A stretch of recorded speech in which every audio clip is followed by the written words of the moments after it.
Let's talk about Misfits. The fight had to be canceled because KSI sustained a hand injury. The thing is, though, this card does have KSI in it. So he can't punch, but he can hold a microphone. Yes. This Misfits influencer thing is serious. You know, it's so serious that these fighters are starting to take PEDs.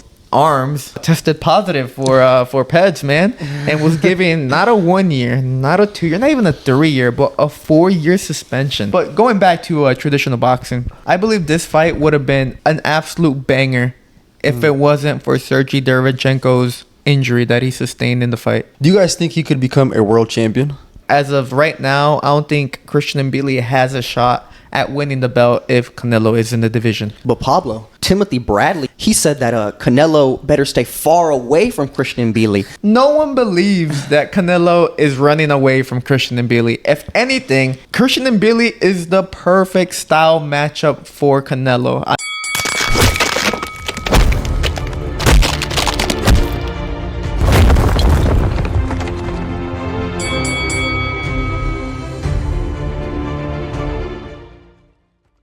Welcome back to another episode of The Last Run Podcast, where we cover everything from traditional boxing to influencer boxing and everything in between. In today's episode, we'll be going over Misfits 17, headlined by a live KSI concert, as well as giving our thoughts and opinions about Misfit fighter Armz, as he has been proven guilty of PED use. And lastly, we'll also be giving our thoughts and opinions about Christian Mbilli, 168 WBC #1 ranked fighter. But before we dive into the episode, make sure to like and subscribe and follow us on all forms of social media. Everything that I mentioned is down in the link in the description below. But starting off the episode, let's talk about Misfits. You know, I feel like we rarely talk about influencer boxing because it's kind of died down a little bit. Yeah, there hasn't been that many shows, right? Maybe not that many shows, and also the like the hype, like was because influencer boxing, you need like a big name in order to kind of sell out, you know, a certain card.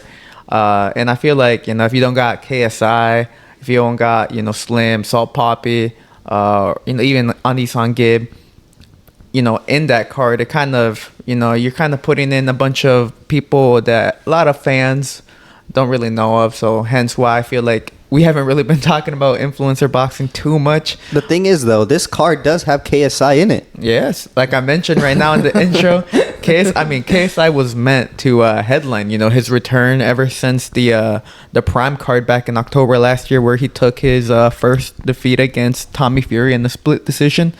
You know, he was supposed to do a 2v1 against Slim and Anthony Taylor, but you know, the fight had to be canceled because KSI sustained a hand injury, and he himself said that, you know, he was not able to perform well, you know, training wise. He couldn't even hit the bag, he couldn't do pads, and I mean, if he can't be doing that, then how is he expected to be at the best performance for a fight night? So his fight was canceled.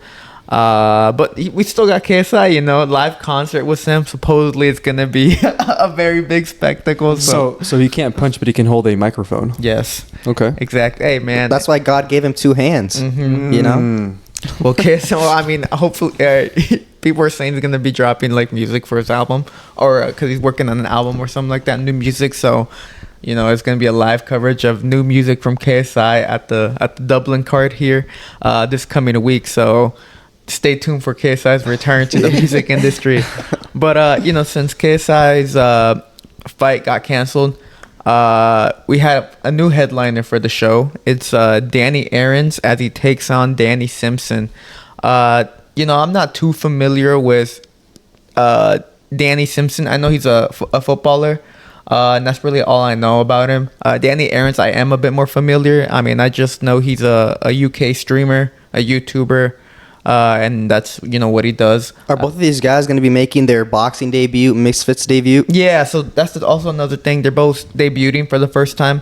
I know for sure Danny Armz, and I'm pretty sure Danny Simpson is also. I'm not too sure, but I'm like 95% sure he is. So for the main event, we're having a two people debuting.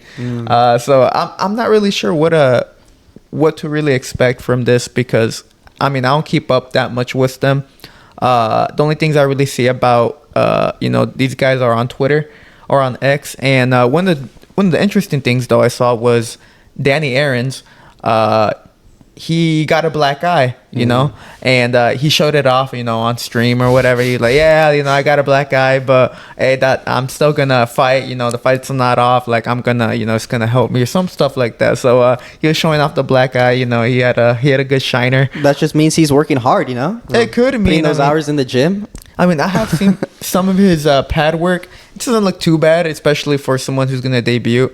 I haven't seen really much of Danny Simpson, so I'm not really sure even what to expect from both fighters. But it's funny how, I mean, I understand Danny Armz he's a pretty big name in the UK, you know, and in the YouTuber scene. So I'm not too surprised that he's, you know, at least headlining. You know, he's a big name, people know him. But he gets it's funny that he gets a headliner before Slim. Yeah, before Slim or even other guys on the card, Dean the Great, Anthony Taylor. Well, Dean already headlined once. Exactly. That's why I was like, it's kind of surprising that, you know, Dean the Great, a past headliner, a guy who's fought on Misfits a lot of times and is one of, you know, the biggest guys in their league. He's not going to be headlining this card. No, yeah, Dean. I mean, we get his return again. Like KSI, he has not fought since October of last year, and Dean is coming off his career-defining win at the moment. Or I mean, he already beat Waleed once, but he proved that it wasn't a fluke. And I mean, he's up against Dave Fogarty, and I don't really know much about Dave Fogarty, but supposedly he's like friends, or he's trained with Andrew Tate. So, and I think I'm pretty sure it was him. But they were doing like a sparring or whatever recently before Andrew Tate got raided recently. But yeah, so people are like, oh, he's training with the Tate, so he's got to be serious. Yeah, I mean serious, or he's got to be decently good, right? I mean, but is his debut as well? On Misfits, yeah, on Misfits, I believe so, and it's for Dean's title, his lightweight title. But I think I'm more eager to see how Dean looks in the aspect. I mean, he hasn't fought since his injury that supposedly impeded him from returning back to the ring. So let's see if he's done anything different, you know, how he looks. Personally, I don't think he's going to look any different. I think we're still going to see a very similar Dean that we saw against Waleed in the rematch. One who's very heavily reliant on the right hand. You know, he's going to be spamming that all night, and I wouldn't be surprised if he drops Dave Fogarty, you know, once or twice in there because of the right hand. Yeah, and I mean, this is basically a tune-up for him. I'm guessing, you know, I don't expect Misfits to, you know, be planning on Fogarty to get the belt, because that kind of throw a wrench in the whole plan, whole situation. We have a whole tournament, a lightweight tournament, you know, to determine who's going to be the challenger to Dean the Great, not to Fogarty. Yeah, that's true. Also, for Misfits 18, you know, the next card, I mean, you got Lil Cray Cray taking on Joey Knight. So I'm sure all of them, you know, all the people who are still alive in the tournament want to get their hands on Dean specifically. You know, they probably don't really, I mean, of course, they probably care about the title, but they want to fight Dean. You know, he's the guy that they want to fight. So, I mean, I'm sure that Mams Taylor, he learned his lesson, you know, when he gave, you know, like Salt Poppy to Anthony Taylor a little too early. You know, I think he realized that I have these fighters in my roster. You know, even though I'm, you know, there's other people on my roster, I got to take care of these guys because one, they're my biggest stars, and two, I can, you know, they're like little chess pieces. You know, you can move them and then create different openings, new opportunities, new storylines with these big stars that he has, and he can grow them to an even bigger brand for not only the fighter but for Misfits itself. Yeah, there's a priority list, you know, in Misfits. Obviously, Dean the Great is at the top of the lightweights right now. He has the belt. So actually, I haven't been seeing that many. I don't know if they have doing a lot of promotion, but I haven't really been seeing a lot of promotion done for Dean the Great, which is kind of surprising. You know, like, again, he's a top guy, top priority for them. I haven't really seen much, you know, hype about him. Like Misfits themselves posting him. Yeah. That's another thing. One of the big critiques, and I think it's one of the reasons that I mentioned that why we haven't really been talking, it's because, you know, not only there's not really that many big names in these cards that are headlining recently, but the promotion, it hasn't been good. Like, not even from Misfits themselves, but also from the fighters, because that's one of the main critiques they be getting. They be saying, oh, like influencer boxing. Like you remember, like literally, it's the 6-year anniversary for KSI and Logan Paul the first time, right? Remember the hype for that fight? You know, the promotion that they were doing, the diss tracks, The press conferences. the press conference, all the shit talking, The face to face. Exact. Everything was so like it was really hyped because of the way they promoted it. You know, not only with the press conference, the face to face, but themselves. You know, Deji was always making videos, just talking smack, and then KSI and Logan Paul were just throwing shade at each other. You know, Jake Paul would get in there too. It was fun. You know, that was I would say like peak YouTube influencer promotion.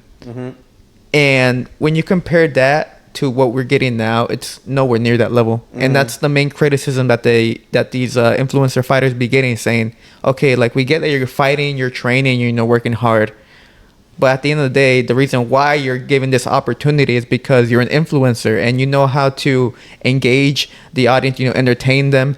Therefore, like you need to do a better job in promoting, because we're not there to watch you. You're not known for your boxing skills. You're known for your entertainment value and based on your content that you make. So we need to see better stuff from you guys. Yeah, because I mean, if Misfits was solely just like a boxing league trying to make it like that, then obviously they'd put like Dean the Great as the headliner. They'd be like, oh, it's a title fight. Dean the Great, he's been calling out Shakur Stevenson, all these guys, doing all this bullshit. Kermel, like he's been doing all this stuff. They would put him as a headliner, but instead they have these, a big live streamer from the UK, a football player, like, what I'm saying? That's what they're doing. So it is a bit weird that these guys don't even promote. I feel like they suck at doing their one job. Exactly. You got any thoughts, Rulo? Well, I feel like I guess if we're just comparing, what happened 6 years ago to what KSI and Logan had, those press conferences, and Deji and Jake, I think that's different. You know what I'm saying? Like they had like 2 or 3 different press conferences in 2 to 3 different cities, and they were going all out because it was like a first time thing.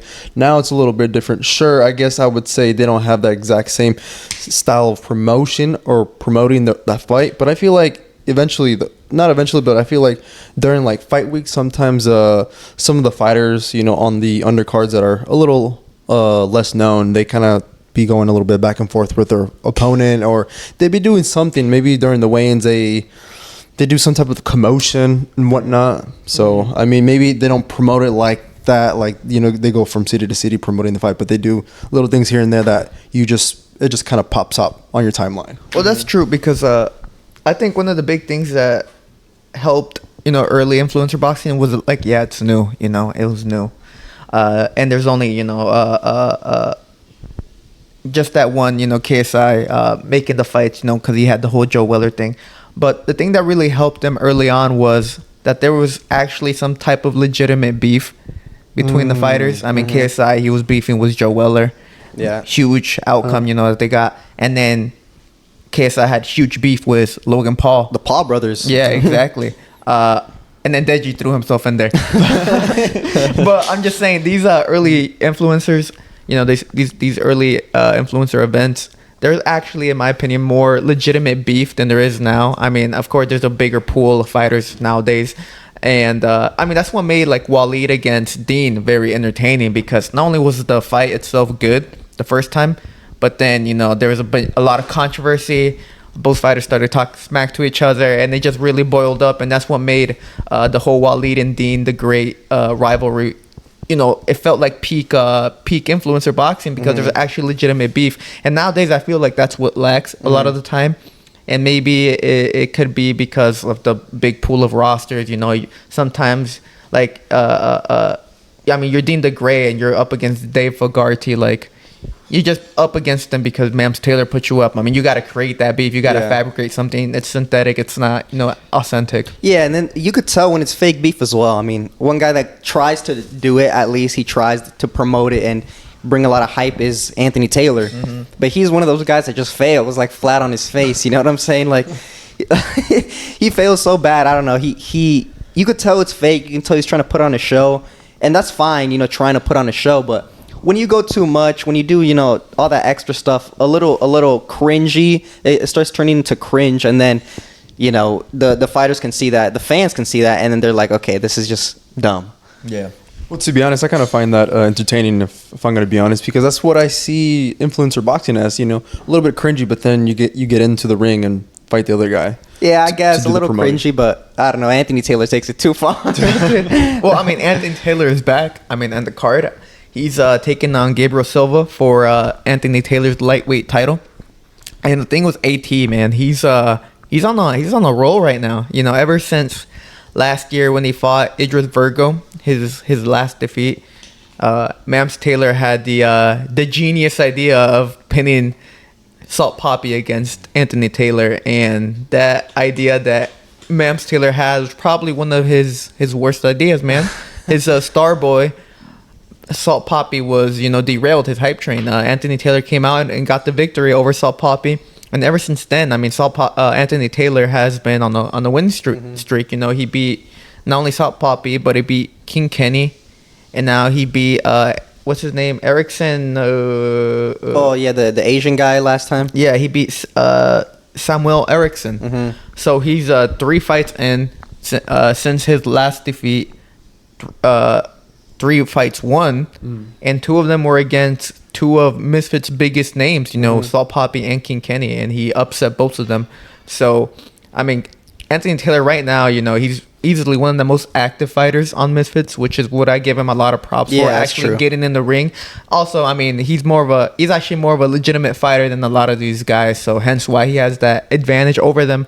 But it doesn't take from the fact that he actually, even though his promotion does come off as cringe, very annoying in many parts, he's able to capture the people's attention because he's so polarizing, he's so antagonizing, and hence why he's able to Mams Taylor keeps giving them opportunities because he knows that people are going to watch him, in order to see him lose. Yeah, Anthony Taylor's taking that shit serious, like completely serious. I mean, his fight against Erickson, what was that, 2 weeks ago? Yeah. So, like, he's right back in there. He doesn't have to do that. He could have just spent a couple months off, but he's getting in there, and he wants to fight, and, he wants to do that. So, that is actually good. That is one thing I do give him respect for. And, seeing him on those cards, it's always good to see, even though his fights usually aren't very entertaining. His style is very messy and very, But he is coming off of a KO victory against Erickson, so now he's fighting what was it, Silva? Gabriel Silva, which is the son of Anderson Silva. Mm-hmm. So that should be fun. That should be entertaining. Anderson Silva also has some fights on Misfits. He's had 2. Yeah, he fought Ben Davis for his debut, knocking him out. A very big mismatch also. I don't know if you ever saw the fight, but it was such a big mismatch. But then he fought against OJ Rose, OJ Rose. And he won by majority decision. And people were a little divided. People thought that OJ Rose won the fight. So it was a little controversial. I remember I watched the fight. I thought Gabriel Silva did enough to win. Mm-hmm. But yeah, so he's coming up against, I guess you would say, his biggest test to this death. his biggest test to this date against Anthony Taylor. So I'm eager to see how, first off, Gabriel Silva is able to deal with a style like Anthony Taylor. I assume Anthony Taylor is going to go back to the way he fought, like against Salt Poppy or against King Kenny. I don't think he's going to go fight the same way that he fought against Erickson recently, because he's well aware that Gabriel Silva is more of a legitimate threat and more experienced in that aspect. So I think that's probably my most... that's the fight I'm looking forward to the most in this entire card. So I'm pretty eager to see how both fighters do in that one. Lastly, I think the last fight I want to mention is it's for the Criuserweight tournament, because not only do we have the lightweight tournament, but we also got a Criuserweight tournament going on, and we're also going to get a pro tournament that's also going to start, I think, in the next Misfits event. But right now, professional fighters? Yeah. Oh, okay. Because you got like Idris Virgo against Fez Bautista. I don't remember if you knew him, if you remember him. You got Criuserweight. The prospect, Well, not the prospect. He's like Nate Diaz's guy. Oh, no, yeah. I forgot what the other dude's his opponent is, but it's only a four fighter tournament. So that's how it's gonna be. Anyways, we have the Criuserweight tournament, that's going on. Le'Veon Bell beat Tristan Ham. We had the last one was Face Temper, as he got KO'd and retired against Josh Buckner in the last event. So now we have another one. We have we have two of them actually. Jake Cornish against Mike Edwards. I'm not sure who they are, but we have DDG against Minicon. Oh, that should be fun. So I think I'm more excited about the DDG and Minicon, mostly because I know who they are and how they fight. So it should be more. It's more entertaining and more captivating for me. But speaking of Minicon, Minicon, he fought last year against a man named Armz. Mm-hmm. And Minicon, he lost. I think they fought twice. I think they had a rematch. But Minicon in the rematch ended up losing against Armz. But recently this week we had some big news from the commission come out saying that, well, Armz tested positive for PEDs, man, and was given not a 1 year, not a 2 year, not even a 3 year, but a 4 year suspension for allegedly coming in positive for PEDs, which is honestly insane. If you're given a 4 year suspension in influencer boxing, that's like mind blowing, man. Yeah. No, this Misfits influencer thing is serious. It's so serious that these fighters are starting to take PEDs. You know what I'm saying? They're guaranteeing their victory against these guys, which is that's insane. I mean, a 4 year suspension, his Misfits career is over. I mean, 4 years, I don't think he's going to be, in the ring, or in the boxing gym, honing his skills, waiting for the 4 years to expire. And even if he does, I don't even think Mams Taylor is going to give another shot at him once his suspension expires. So, I mean, this guy, yeah, it's over for him. It's kind of crazy to see how much PEDs he was actually on. I saw... You were saying that there's results came back, and the commission was publicizing them, which was it showed a very very suspicious test results. Yeah, it showed like a violation for the VADA regulations. It's a testosterone to It's a testosterone. Oh man, the list is about to go crazy. It's a testosterone to epitestosterone ratio of 4-1, which is already deemed as a violation. Armz had a 34-1 ratio, which is insane. It's like he was on jet fuel at that point. Yeah, more than 8 times the violated amount. So I was like, yo, this man was like juiced up to the brim, like to the grills, which is insane. And his rematch against Minicon was deemed a no contest, as it should be. Yeah, the thing is, it did. I think my main surprise was the amount of suspension he got. 4 year suspension which is insane, but it didn't come to a big surprise to me because in Armz' last 2 fights that he's had, he's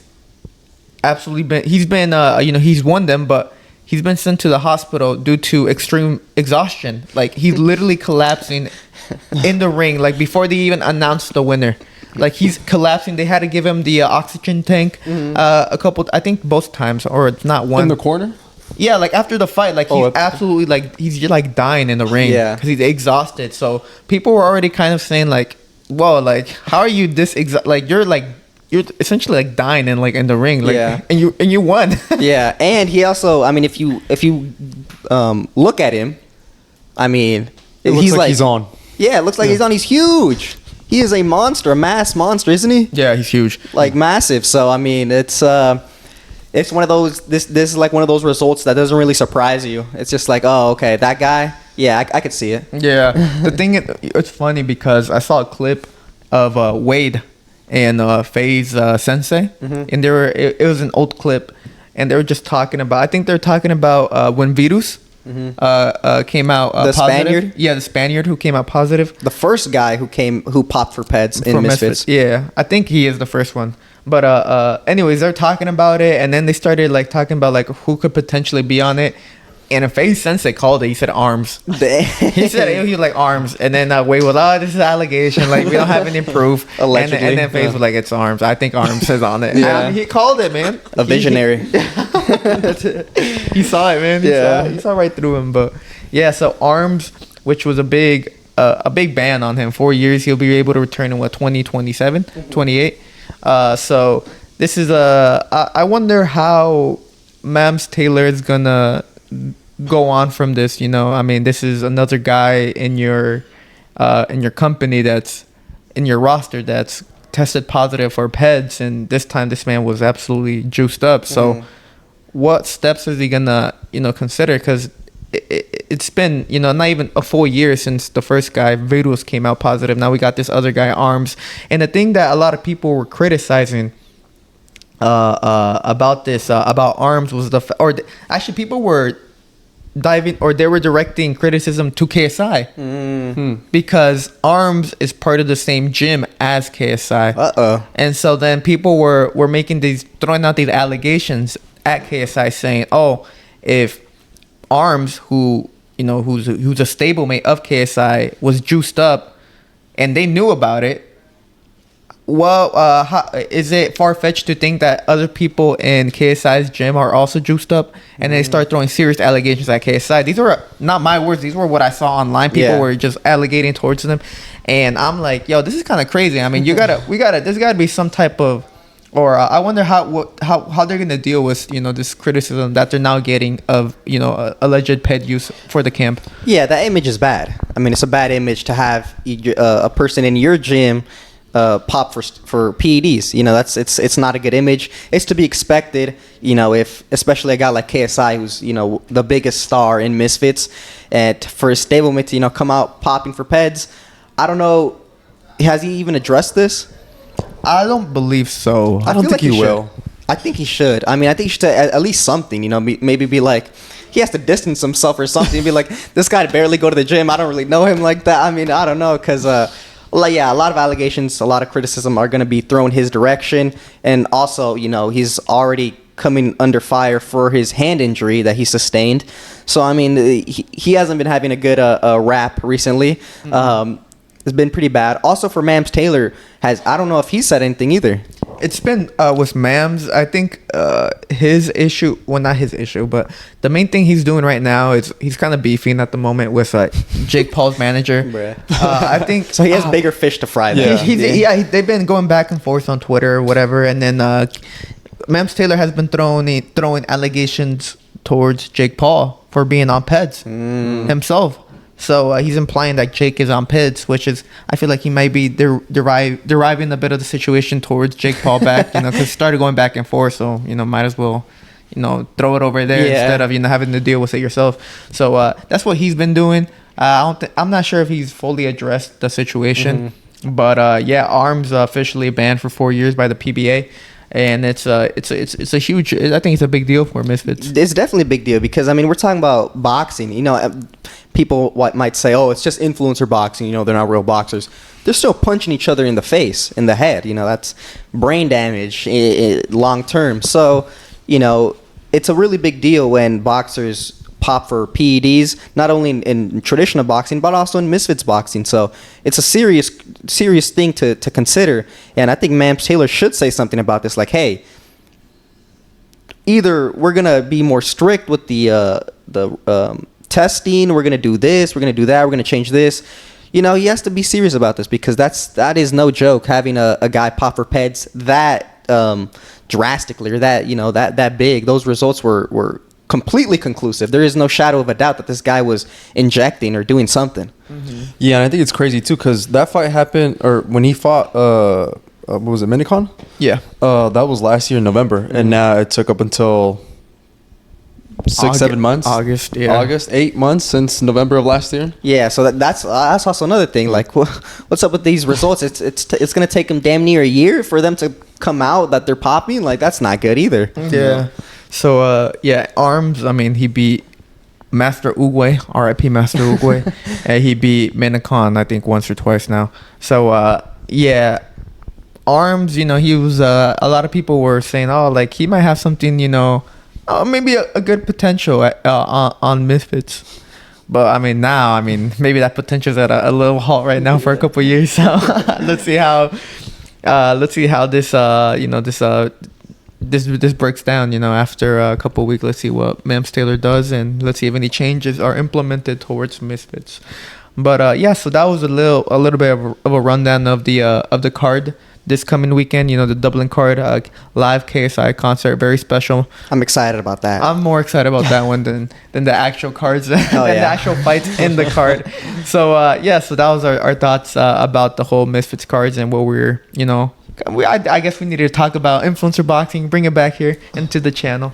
But going back to traditional boxing, last week, as you guys saw, we talked more about our own personal amateur experience, but there was also a fight that happened last week that we didn't talk about, and it was the Christian Mbilli as he took on Sergei Derevyanchenko at 168. And this fight, now that we're gonna talk about it, this fight was, I believe this fight would have been an absolute banger if it wasn't for Sergei Derevyanchenko's injury that he sustained in the fight, because it was heating up, man. I was like, yo, this fight actually, like, it's brewing, I mean, both styles. I mean, Derevyanchenko would do a good job using his feet, going around the ring and then engaging when he had to. Christian Mbilli, the typical Christian Mbilli style of just hunting you down and then getting you into the ropes and just unleashing, combinations of the body up top, doing his typical type of style of fighting that he always does. And it was heating up. There's some good moments in the early rounds until Derevyanchenko got injured, and then for the rest of the fight, for like the last 7 rounds of that fight. Yeah, basically he got injured like in the second or third round, so that's the start of the fight. The thing is, Derevyanchenko, he's been in there with the best, since from Gennady Golovkin, Daniel Jacobs, Charlo. He's been in there now with Christian Mbilli. I mean, he's been there with elite fighters, and the man, he's never been knocked out.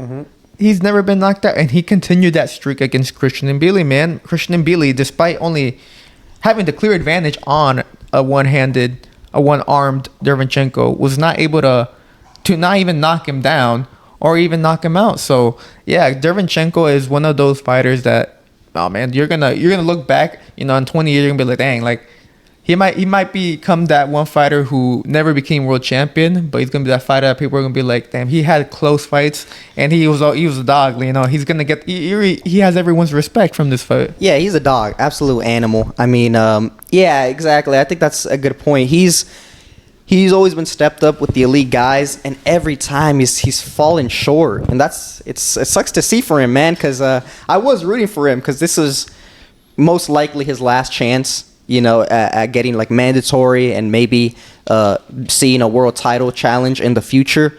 So this might have been the last chance. He got injured again, so he's gonna have to spend some more time in recovery, and he doesn't have more time.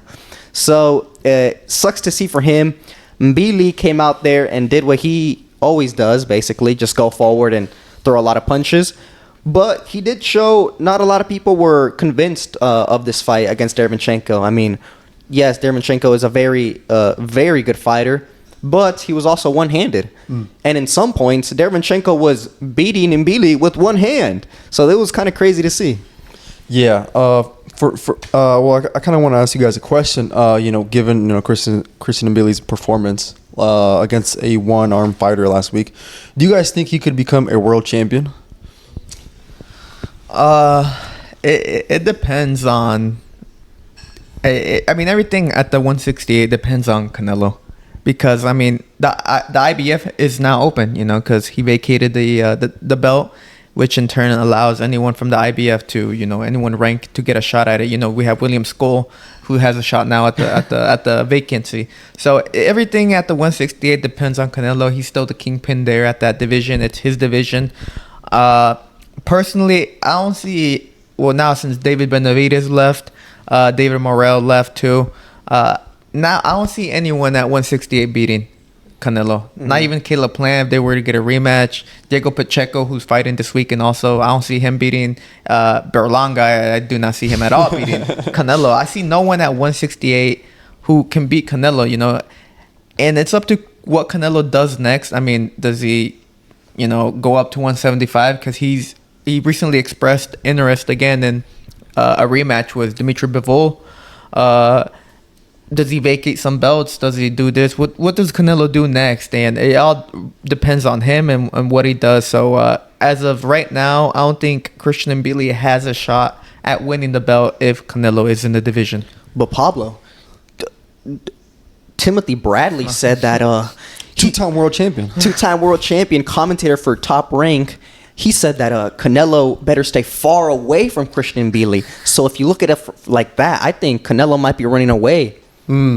Yeah, okay, those types of yeah, because I remember that that comment that he said, after the fight about Canelo and Mbilli. Those types of comments for Timothy Bradley are why a lot of people don't like him. They criticize him a lot because of saying stuff like that. No one believes that Canelo is running away from Christian Mbilli. If anything, Christian Mbilli is the perfect style matchup for Canelo. I mean, he's just a come forward type fighter who's going to bring in the fight. And Canelo loves those fights. I mean, look at not Berlanga. Look at Munguia. Munguia brought in that same style. Munguia is a better fighter than Christian Mbilli. I see Munguia as a better fighter than Christian Mbilli. That matchup would be great. Also. That would be a good matchup. That would be a great action-packed matchup. But you see what Canelo did to Munguia. Now imagine what Canelo would do to Christian Mbilli. I mean, I don't think anyone out there believes that Mbilli would beat Canelo, much less believe that Canelo is running away from Christian Mbilli. I think that take from Timothy Bradley was just based on the top rank bias. Christian Mbilli is signed for top rank. You gotta find a way to promote the man, and let fans be aware of who he is. Therefore, I think that's why he made that comment. Yeah, that remark by Bradley was downright blasphemous. To even imply that Mbilli is on the same level as Canelo, and to say that Canelo is running or should run away from Mbilli. I mean, I don't even think Tim Bradley believes that. No one believes that. I saw a lot of people online that night talking about that remark, and they were like, "What the hell is Bradley talking about?" Like, he is, I don't know. He just goes off these weird tangents. So yeah, I don't think Bradley thinks that. I don't think anybody really thinks that. I think that Mbilli, he's to go to your question, if he becomes a world champion, it's possible. I mean, he can wait out Canelo. I mean, or he can wait for William Skoll to get a shot. That is true. Yeah, I forget. Wait for him and then target William Skoll, because William Skoll is next in line to challenge for the IBF. That's what I think. It could definitely happen. Mbilli is still young in this game. He's barely coming into the elite, and his name is now starting to be mentioned with the top 168 fighters. So I think it definitely is possible. I mean, he's a strong fighter, very strong. That's his best attribute. His best asset is his strength, his volume punches. He's a guy that isn't scared to close the distance and just start whiffing some punches, man. I could tell he does throw hard. He hits hard. He isn't a fighter who is soft-handed. So he definitely does have. I think he does have the potential to become a world champion at 168. Simply because I don't think the talent pool is that deep, that strong at 168. I mean, you only have the kingpin Canelo. Obviously Mbilli can't do anything against Canelo. He can't do anything, I believe, against Plant either. Maybe not against Munguia either. But besides that, I mean, I think he can stay up there with the top guys. He can be considered an elite in maybe 5 years. So I definitely think he can still be up there. He definitely has to improve on his defense and improve on cutting off the ring, because Derevyanchenko at some points, I mean, he was showing him these lateral movements are no joke. Mbilli sometimes in the fight wasn't able to track Derevyanchenko down. He was struggling. He was throwing when he shouldn't be throwing.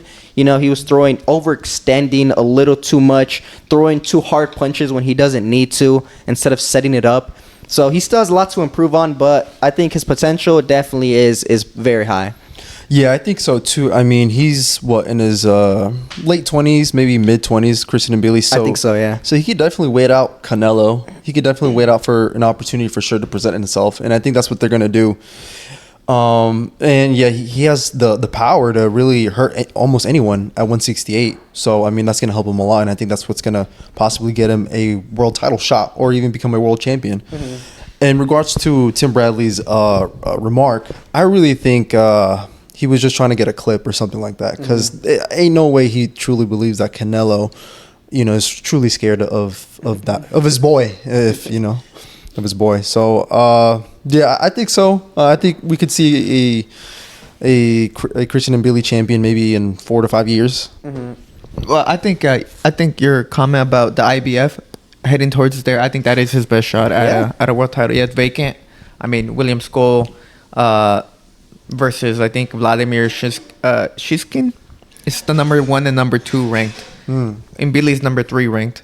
So I mean, Mbilli among the 4 organizations is among the top 3 ranked. So he has, I think if I was Mbilli and his team, maybe not wait for Canelo, go fight the IBF, take on the champion, win the belt, and then try to unify. Go for the kingpin, because then now you'll have the belt, you have some leverage. Canelo depends if he wants to be a 2-time undisputed champion. Also, like, it just depends. Like, he can be a champion, yes, but shot at Canelo, it depends on what Canelo wants. I mean, Berlanga, did he deserve a shot? No, he didn't deserve a shot against Canelo. Canelo granted him the shot. When it comes to Canelo, when you're at that level of of a fighter in your career, you call the shots, man. A lot of the things, you're the one who gives the opponent the opportunity to fight you, to make the biggest paycheck of their career and to have the biggest fight of their career. So it's up to Canelo whether or not he decides to give Mbilli that same shot that he gave Berlanga. But Mbilli would have a more better shot or have a better leverage of receiving that shot if he becomes an IBF champion, if he targets that route. Yeah, because Mbilli isn't a very big name. He hasn't. I mean, Top Rank does do a good job marketing their fighters. They have done a decent job marketing Mbilli, but I mean, he's not very. I don't believe his first language is English, so he does struggle to like speak and French. It's French, yeah. So Canadian, no? Yeah, he's Canadian. So yeah, he doesn't really, he's not like talking on the mic like, yeah, fuck you, Canelo, on all this stuff, trying to build up the fights. He's one of those respectful fighters that kind of keeps quiet and just, fights his opponents. So, yeah, I think with Canelo, I don't see him granting Mbilli a shot soon. Like even if he's become an IBF champion, I still don't see it happening, man. I think Canelo, with his fight against Berlanga, Mexico versus Puerto Rico. Okay, pretty shitty attempt, I'd say, but it is what it is. So now, I believe, Canelo said he may be still interested in a 175 shot at Dimitri Bivol. He gave his thoughts about the undisputed match going on between Bivol versus Beterbiev.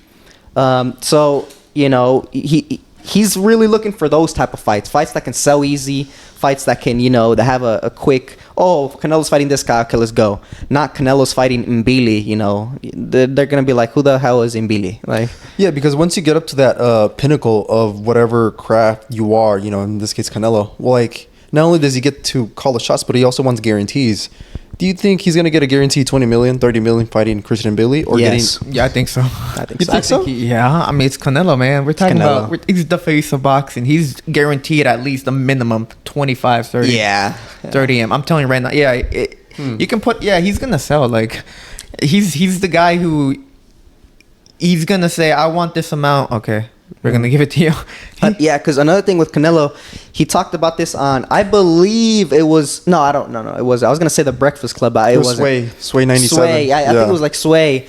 He was on the podcast and he was talking, I get a percentage of everything sold in the arena, whether it be concession, shirts, everything. He gets a percentage. So this boy is making so much money, bro. Yeah. It's kind of crazy how much polling power, how much leverage Canelo has now that he's been the face of boxing for like 10 plus years. So I mean, he can make guaranteed money with anybody. That's why with Berlanga, I mean, it wasn't even it's like, Berlanga, he's not going to bring that much fans, that much people, but I'm Canelo. I bring that much fans, that much people. The arena's just going to sell, and I'm going to make a percentage of everything in the arena. I'm still going to be making a good amount of money. Mm-hmm. Yeah. Well, yeah, so Canelo, I think he's more interested. I guess it's because the whole Berlanga thing, like, it was a whole, like, it was like, I don't know, just like, for me, it felt a little random. I mean, yeah, people were making the claim that, he's the mandatory. Yada yada. Okay, whatever. Like, Canelo had multiple mandatories. He didn't fight them. He went and fought someone else. So I feel like the whole Berlanga. Okay, yeah. Let's say he did it to settle for his mandatory. There's also another thought in me that says that he did it also because, I mean, there's no other guy he could potentially fight during this time. He needed to get in the ring. I mean, it'd been since May. He always fights in May and September. and he needed an opponent for September. So Berlanga was the best choice for him at the moment. I mean, Benavidez no longer at 168. Morel, I mean, was never going to get a shot at Canelo. Crawford, I mean, he was going to fight in August. That's a fantasy matchup. That's a whole fantasy matchup. It's been a fantasy matchup. So yeah, Berlanga was the more ideal opponent just because of convenience, in my opinion. So now, once Canelo, has the fight with Berlanga, now it's up to him. Like, okay, like I can just wait a little bit, see how Bivol against Better Beef takes place, because that's in October, and then I can start planning out a more legitimate, a better move for May. And I think that's when we're gonna get a big name fight, I feel, for Canelo in May or in 2025 at least, sometime in that year. Yeah, because I mean, going back to what I said, like 168, the talent pool isn't that deep. I mean, okay, we got Christian Mbilli. All right, he's a top guy, top 5, top 3 in every organization. Okay, we got Diego Pacheco, who has a fight coming up this weekend. He's also, I believe, a top 5 in a couple of organizations. Caleb Plant, I don't think people would be that interested in a Caleb Plant rematch. They'd be like, oh, Canelo already knocked him out. Why is he fighting him again? Some bullshit like this. Even though Caleb Plant is the top guy, 168. But like, who else? William Skoll? No. Like, no one. Canelo is struggling to find opponents now. The 168 division, all the champions that he ran through to become undisputed at 168, they all left. I mean, Billy Joe Saunders retired. That big tall guy, Callum Smith, he moved up in weight. Who else? Who are the other two? I don't even remember.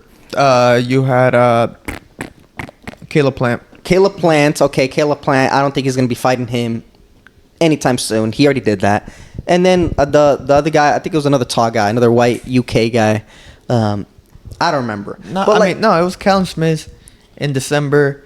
Then he fought his mandatory, and then he fought Sanders, Billy Joe Saunders, and then he fought because I think it was it Billy Joe? Or I'm pretty sure it was Callum Smith who was a unified champion. Oh, okay. I think so. So then that means all the champions that he's fought on his rise to 168, they all left. I mean, like the 168 division isn't looking that deep talent pool wise. So I mean, yeah, Canelo is struggling a little bit to find opponents that the fans are going to be excited for. It's, unless maybe he goes up to 175. Yeah, he would have to go up to 175, I think, because then who else is at 168 for him? I don't see any other guy that the fans would want him to fight. Like, I don't think the fans are rushing to see him fight against Pacheco, Christian Mbilli, a Caleb Plant rematch. No. Yeah. So, Christian Mbilli, one of the bigger names at 168. In my opinion, he's not at that level yet to not only challenge Canelo, but to even pose a big threat towards Canelo. So we still need some improvement from him. This last fight showed that he does need improvements. But I mean, maybe if he takes, if his team is careful, a very well methodical, plan that they implement. Maybe they could go, like we mentioned, the IBF route. Challenge the champion who will be between Skoll and Shuskin, and then maybe perhaps win the belt there, and then maybe have some leverage there then to fight Canelo, for unification. But at the end of the day, the 168 or boxing in general, I mean, Canelo's the one who decides what he wants to do. So Mbilli has a lot of other things he could do at 168. So let's see what happens with Christian Mbilli. But yeah, at least he got the victory over Derevyanchenko. And we'll see what comes next from the 168 division. Next big fight is the Diego Pacheco as he takes on I forgot his opponent's name. That's a bad look.